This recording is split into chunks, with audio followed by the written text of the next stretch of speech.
Hey guys, how's it going?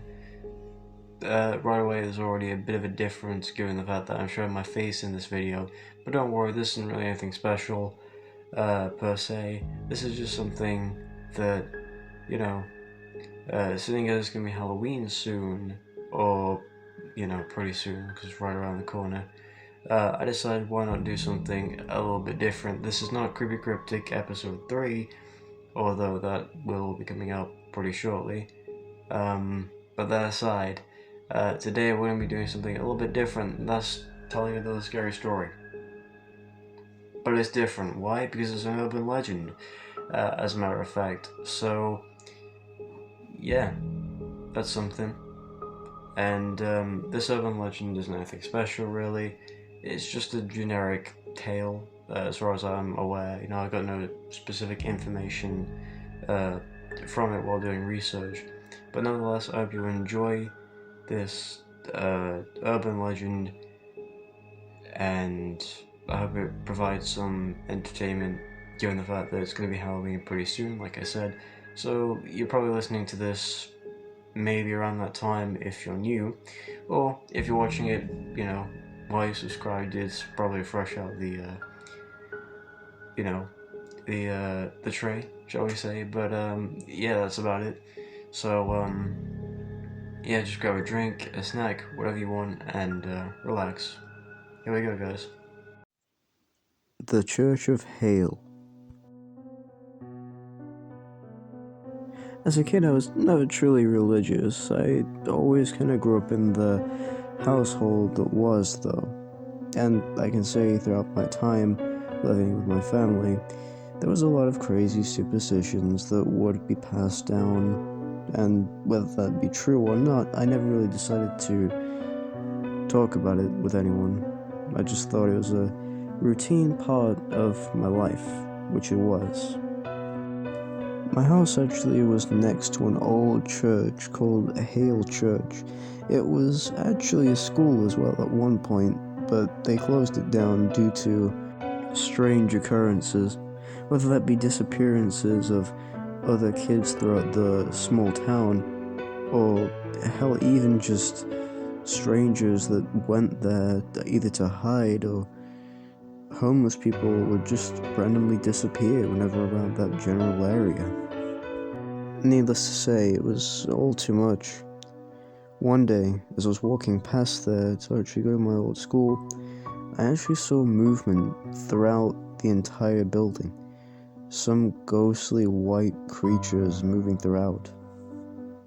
My first rational thought was that perhaps maybe one of the staff had gotten there early and had begun to go about their daily routine of working at the church. However, that theory was quickly overridden by the fact that the employees only go to the church during noontime. This was enough to set me on edge. I'd never seen anyone go to there during the early hours of the morning, let alone someone that could have been staff.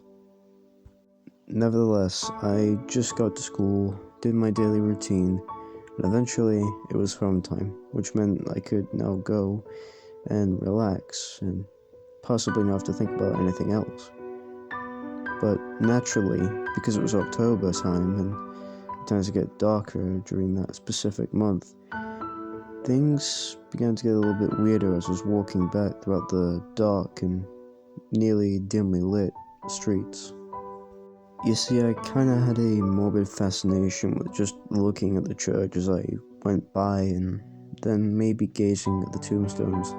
And as I did, this one particular day, I saw something move.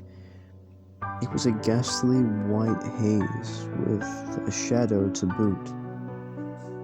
The thing then began to fade out.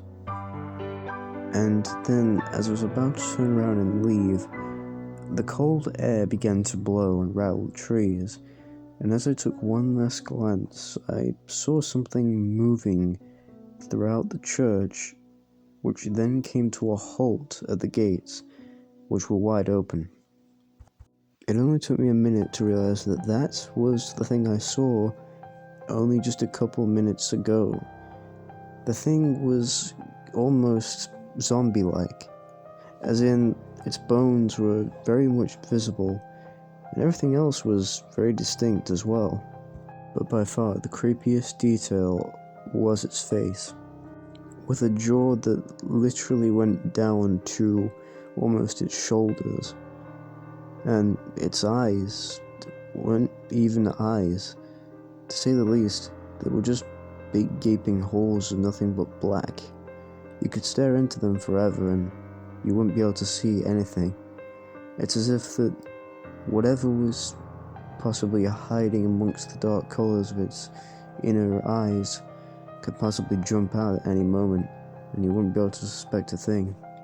Now, as much as I wish I could say that I either fought back or ran away, I really wasn't able to do much of anything in that moment. I just stood there, looking at the thing, with almost a hatred, given the fact that I just couldn't stand looking at the thing for much longer. It eventually then started to get closer, and I actually thought this was it, until one of the lampposts, the broken one on our street, actually came back on, revealing even more light onto the thing, as it then ran away in a smoky, ghost-like fashion. The menacing screech it made in its wake was also pretty terrible. Imagine nails on a chalkboard, except amplified, almost to the point where you would feel like your ears would probably burst. Needless to say, as soon as the thing was gone, I instantly ran home and pretty much never looked back. To this very day, I still memorize everything. It's all fresh in my mind, and although I try to forget it, most nights now, when I look into the deep darkness, whether I'm on the landing of my stairs, or just looking up at my stairs, there's a very rare chance that sometimes I'll see it in the corner of the room, just staring at me.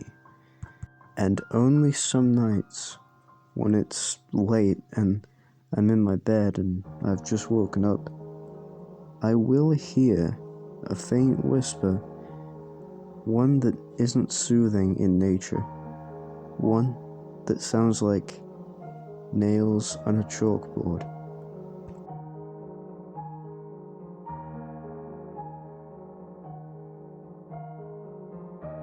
And that is the end of that.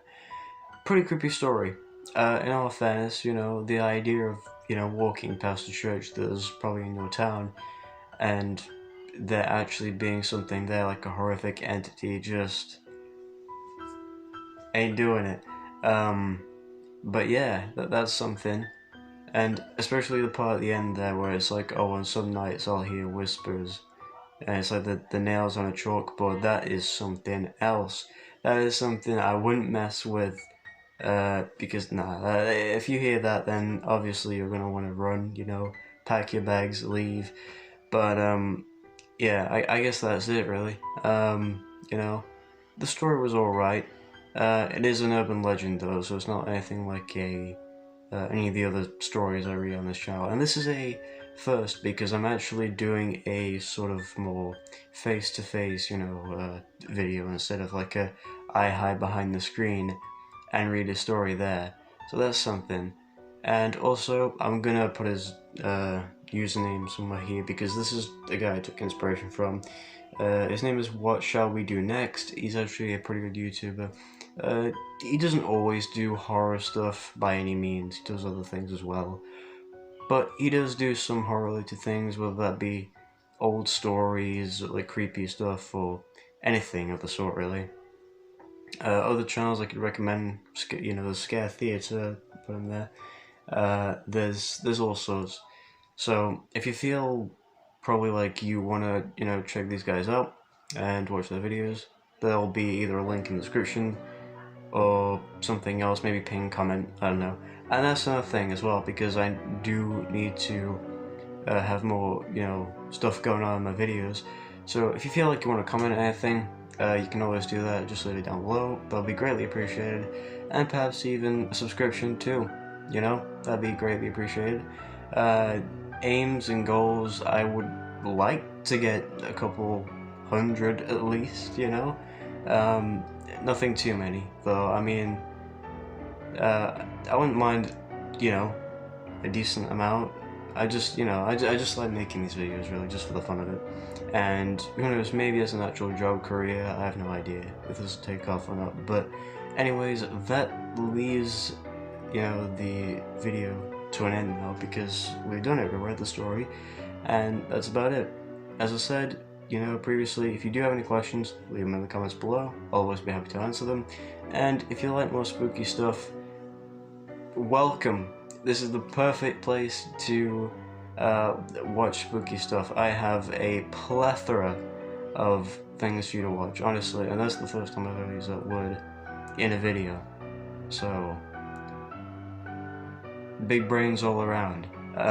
But yeah, you know, I hope you enjoy. If you did, thanks for watching. I'll see you in the next video, possibly. And until then, have a good night, sleep safe, whether it be morning or noon. Yeah, just have a good one, guys. Peace out.